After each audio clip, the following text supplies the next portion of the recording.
Hello, नमस्कार। कैसे हो आप लोग? बढ़िया हो? देखो, असेसमेंट ऑफ लर्निंग के तहत जो मैं आपको बता रही थी, वो मैं बता रही थी कि रिकॉर्ड्स, जो आकलन के लिए जिन रिकॉर्ड्स की आवश्यकता होती है ना, या जिन रिकॉर्ड्स के जरिए हम आकलन कर सकते हैं, वो कौन कौन से होते हैं। उसमें मैंने आपको प्रोफाइल के बारे में बताया, पोर्टफोलियो के बारे में बताया। आज जो मैं बताने जा रही हूँ वो है रूब्रिक। रूब्रिक क्या होता है? रूब्रिक का निर्माण किस तरह से किया जाता है? रूब्रिक कहते किसको?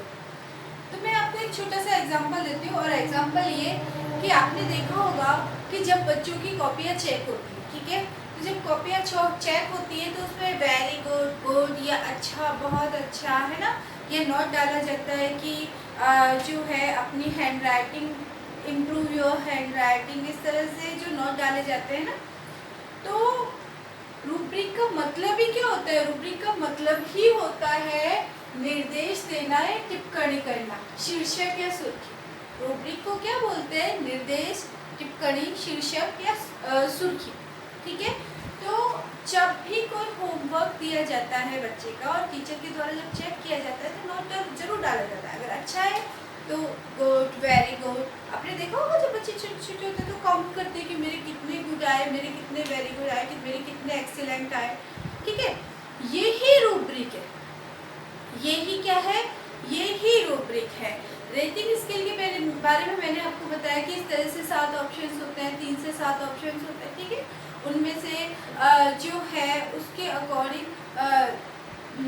जो बच्चों की कहते हैं, जो बच्चों के गुण हैं, बच्चों की विशेषताएं हैं, उनका आकलन किया जाता है। ठीक है।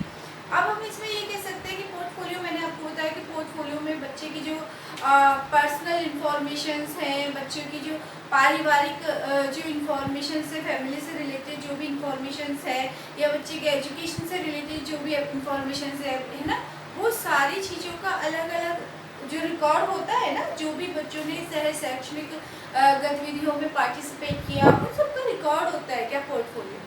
अब उसी रिकॉर्ड का यदि हम क्या करें? रूब्रिक का निर्माण करें। उसी रिकॉर्ड का यदि हम रूब्रिक का निर्माण करते हैं तो वह कैसे करते हैं? तो देखो, रूब्रिक का निर्माण भी 2 तरह से होता है। ठीक है। एक तो एक एक चीज का हम बच्चे का आकलन करते हैं। ठीक है। एक एक चीज की जो विशेषता है उनका जो बच्चे का आकलन करते हैं। ठीक है। जैसे शैक्षणिक विशेषताएं ले ली, ठीक है, या फिर व्यक्तिगत जो है उसकी विशेषताएं ले ली बच्चे की। ठीक है। या उसके पारिवारिक कंडीशन की, जो भी उसकी पारिवारिक स्थिति है उसकी ले ली। तो हम, है ना, और एक होता है कि हम सब, जैसे कि सतत और व्यापक मूल्यांकन की बात की है ना, एक होता है व्यापक यानी कि समग्र। ठीक है। सभी चीज के बारे में, बच्चे की हर विशेषता के बारे में उसका क्या करना? रूब्रिक का निर्माण करना। तो रूब्रिक का निर्माण बिल्कुल रेटिंग स्केल की तरह होता है। उसमें भी वही बच्चे की विशेषताओं और गुणों का क्या किया जाता है? आकलन किया जाता है।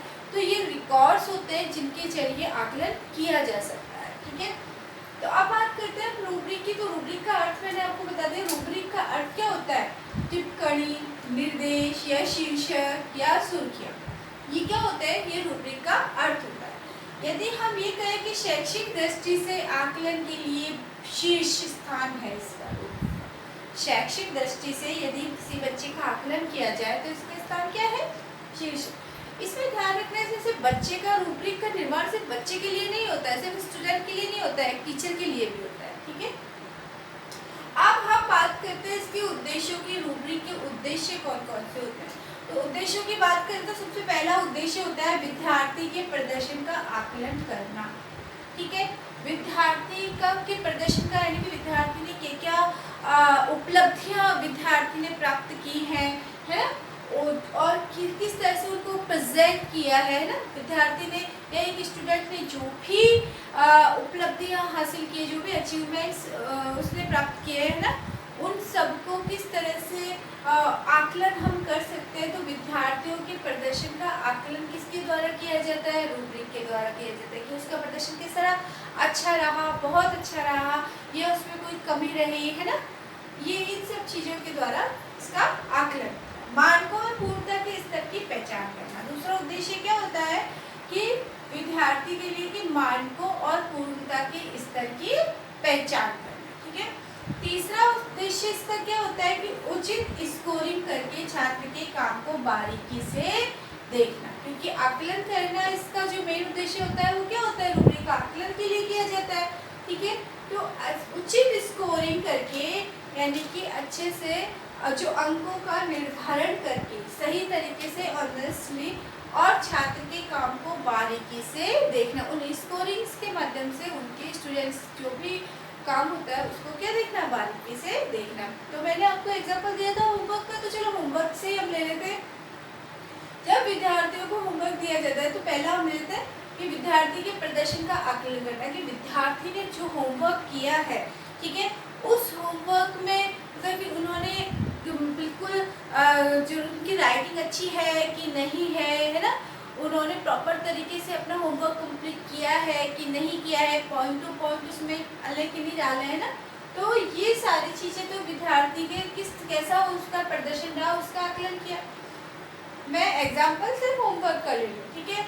आप दूसरा है मानकों का पूर्णता के स्तर की पहचान करना, तो जो भी बच्चों ने होमवर्क किया है उसके अकॉर्डिंग जो है बच्चे के मानकों का अपूर्णता के स्तर की पहचान करना, कि लास्ट बच्चे का जो है वो कितना, उसका जो रिकॉर्ड है वो कैसा है, या उसने जो होमवर्क किया है ना, उसका अपना जो कहते हैं कि जैसे कि आपने देखा होगा कि जो होमवर्क चेक किया जाता है या जो नोटबुक्स होती हैं है ना, उनके जो उसके भी अलग से मार्क्स होते हैं, नोटबुक्स चेक की जाती है भाई इसका होमवर्क कंप्लीट है कि नहीं है ना, सारे सब्जेक्ट की एक साथ। ठीक है, तो उसमें ये देखा जाता है कि इसमें पूर्णता के स्तर को पहचान की जाती है ना, कि उसके कितना उसका होमवर्क कंप्लीट है कि नहीं है ना, कहाँ कमी है ना, उस चीज़ को देखा जाता है। उचित स्कोरिंग करके छात्र के काम को बारीकी से देखना। ठीक है, सीखने में वृद्धि करना, तो जो है रूब्रिक है वो है ही, क्योंकि असेसमेंट का हम ये कह सकते हैं रिकॉर्ड, वो रिकॉर्ड है जिससे असेसमेंट किया जा सकता है, तो ये क्या है, सीखने में क्या करता है, वृद्धि करता है ना, लर्निंग कैपेसिटी को बढ़ाता है। शिक्षकों को संवाद व ग्रेड प्रदान करने में सहायता करना, दूसरा क्या करता है ये कि शिक्षकों को संवाद और ग्रेड प्रदान करने में सहायता करता है, क्योंकि बच्चे का इस तरह से यदि बच्चे का शैक्षिक जो हम ये कह सकते हैं पोर्टफोलियो का निर्माण किया जाता है, तो आपने देखा होगा कि बच्चों के सारे जो अचीवमेंट्स हैं उनका रिकॉर्ड रखा जाता है, सारी उपलब्धियों का रिकॉर्ड रखा जाता है। तो ये क्या करते हैं, ये चीज़ें जो होती है वो शिक्षकों को संवाद या ग्रेड प्रदान करने में सहायक होती हैं। ठीक है, अगर हम ये कहें रूब्रिक का जो है प्रयोग कहाँ कहाँ किया जा सकता है, किस किस क्षेत्र में किया जा सकता है ना, रूब्रिक का निर्माण किस किस क्षेत्र में किया जा सकता है, किस किस उसमें प्रयोग किया जाता है, तो जैसे पाठ्यचर्या विषय यानी कि जो आपका सब्जेक्ट होगा उससे रिलेटेड जो उसमें जो उपलब्धियां हासिल की हैं उसका रूब्रिक का निर्माण किया जा सकता है। ठीक है, पाठ्यचर्या की गतिविधियां, जो भी पाठ्यचर्या के अंदर जो भी मतलब कि एक्टिविटीज़ में आप लोग पार्टिसिपेट करता है स्टूडेंट है ना, तो उसका रूब्रिक निर्माण किया जा सकता है। जो सामाजिक और व्यक्तिक जो उसके गुण हैं, जैसे कि मैंने अभी पोर्टफोलियो का बार बार एग्जांपल दे रही हूँ है ना, तो सामाजिक और व्यक्तिक गुण है उसका रूब्रिक का निर्माण किया जा सकता है। ठीक है, तो ये वही है, इसमें ज़्यादा कुछ कंफ्यूज होने की ज़रूरत नहीं है। ये भी उसी तरह से जैसे कि रेटिंग स्केल में आपने देखा ना कि किसी के गुणों का जो है किसी के व्यवहार का यदि हमको मालूम करना है तो हम रेटिंग स्केल के जरिए जैसे कि सहमत, असहमत, पूर्ण रूप से सहमत, आंशिक रूप से सहमत, इस तरह से करते हैं ना, वही चीज़ यहाँ पर है। यहाँ पर हम हर तरीके का वही चीज़ है, अलग नहीं है। यहाँ पर हम बच्चे के जो भी इसको ये कहा जा सकता है कि पोर्टफोलियो के निर्माण, जो पोर्टफोलियो का जो आकलन किया जाता है ना, पोर्टफोलियो के आधार पर यदि आकलन किया जाता है तो वो रूब्रिक से किया जाता है। ठीक है, पोर्टफोलियो एक एग्जाम्पल है ना। अब सामाजिक व व्यक्तिगत गुण, पाठ्यचर्या विषय, पाठ्यचर्या गतिविधि, सामाजिक व व्यक्तिगत, इन सभी क्षेत्रों में आकलन के लिए दूसरा एक मेन चीज जो इसमें होती है वो रूब्रिक जो होता है ना वो गुणात्मक होता है, ध्यान रखना है ना। गुणात्मक यानी कि ये मात्रात्मक नहीं होता है, ये क्या होता है, क्वालिटेटिव होता है। क्या होता है, क्वालिटेटिव होता है, यानी कि इसमें जो भी हम जिस चीज़ का भी हम आकलन करते हैं वो बच्चे की गुणात्मक विशेषताओं के आधार पर आकलन किया जाता है, गुणात्मक तरीके से आकलन किया जाता है। ठीक है, अब आते हैं रूब्रिक के प्रकार। तो देखो रूब्रिक कितने प्रकार का होता है। ठीक है, रूब्रिक कितने प्रकार का होता है? 2 प्रकार का। एक तो विश्लेषणात्मक रूब्रिक और एक समग्र रूब्रिक। तो विश्लेषणात्मक रूब्रिक की यदि मैं बात करूँ, जैसे कि बच्चे का जो है खुद की, बच्चों की जो पर्सनल इंफॉर्मेशंस है ना, बच्चों की पर्सनल इंफॉर्मेशंस है ना। जैसे कि हम ये कह सकते हैं कि बच्चा जो है बच्चे का व्यवहार कैसा है ना, या फिर जो मतलब बच्चे का हम ये कह सकते हैं कि कौन सी क्लास में बच्चा पढ़ता है, क्लास में उसका क्या है ना, वो बच्चों से दोस्तों के साथ में उसका व्यवहार कैसा है ना, या बाहर उसका व्यवहार कैसा है। तो वो सारी चीज़ें जो है उसका हम व्यक्तिगत जिसकी हम बात करते हैं ना, तो उसका हम क्या कर सकते हैं, रूब्रिक का निर्माण कर सकते हैं। तो जैसे अलग अलग हम करते हैं ना, जैसे कि हमने बच्चे की शैक्षिक स्थिति का रूब्रिक हमको निर्माण करना है, बच्चे की शैक्षिक स्थिति का रूब्रिक निर्माण करना है, तो वो भी इसमें आएगा विश्लेषणात्मक। यानी कि एक तो सभी चीजों का एक साथ रूब्रिक का निर्माण किया जाता है, तो वो तो आता है समग्र रूब्रिक में, जिसमें सभी चीजें शामिल हो जाती है। और विश्लेषणात्मक में एक एक चीज का बच्चे का एक चीज का आकलन करना, चाहे वो व्यक्तिगत आकलन हो है ना, चाहे वो उसके शैक्षिक स्थिति से संबंधित आकलन हो, शैक्षिक लेवल से संबंधित आकलन हो, चाहे दूसरे गतिविधियों में यदि वो पार्टिसिपेट करता है तो उसका आकलन हो। ठीक है, तो रूब्रिक कितने प्रकार का होता है? विश्लेषणात्मक और समग्र रूब्रिक। एक बार फिर से मैं रिपीट कर देती हूँ। रूब्रिक का अर्थ क्या होता है? टिप्पणी, निर्देश, शीर्षक या सुर्खी, है ना। शैक्षिक दृष्टि से आकलन में क्या है? ये आकलन के लिए शीर्ष है। इसके उद्देश्य क्या है? विद्यार्थियों के प्रदर्शन का आकलन करना, मानकों व पूर्णता के स्तर की पहचान करना, उचित स्कोरिंग करके छात्रों के काम को बारीकी से देखना, सीखने में वृद्धि करना, शिक्षकों को संवाद ग्रेड प्रदान करने में सहायता करना। इसके यदि हम क्षेत्र की बात करें तो इसके क्षेत्र कौन कौन से हैं? पाठ्यचर्या विषय, पाठ्यचर्या गतिविधियां, सामाजिक व व्यक्तिगत गुण, इन सभी क्षेत्रों में आकलन के लिए इनका प्रयोग होता है। इनका प्रयोग जो है गुणात्मक आकलन के लिए होता है। ध्यान रखना, किस कौन से आकलन के लिए? गुणात्मक के लिए। रूब्रिक के प्रकार विश्लेषणात्मक और समग्र रूब्रिक। ठीक है, तो आप इसका स्क्रीनशॉट ले लीजिए।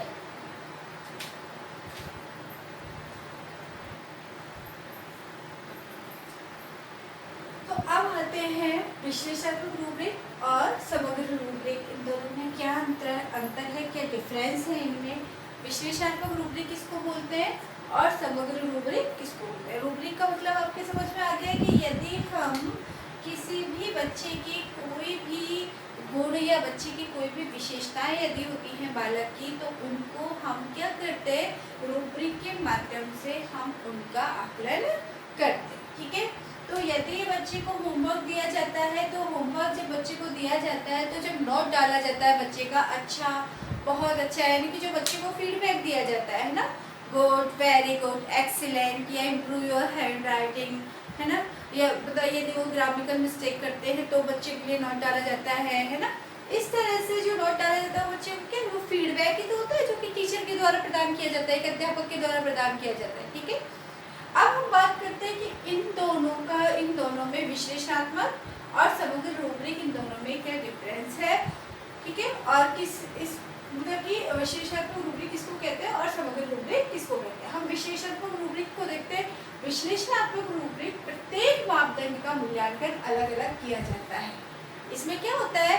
यदि बच्चे की शैक्षिक उपलब्धियों का हम आकलन कर रहे हैं तो वो अलग है ना, बच्चे की व्यक्तिगत विशेषताओं का यदि हम आकलन कर रहे हैं तो वो हम अलग से करेंगे, है ना। रूब्रिक का निर्माण करेंगे तो अलग से करेंगे।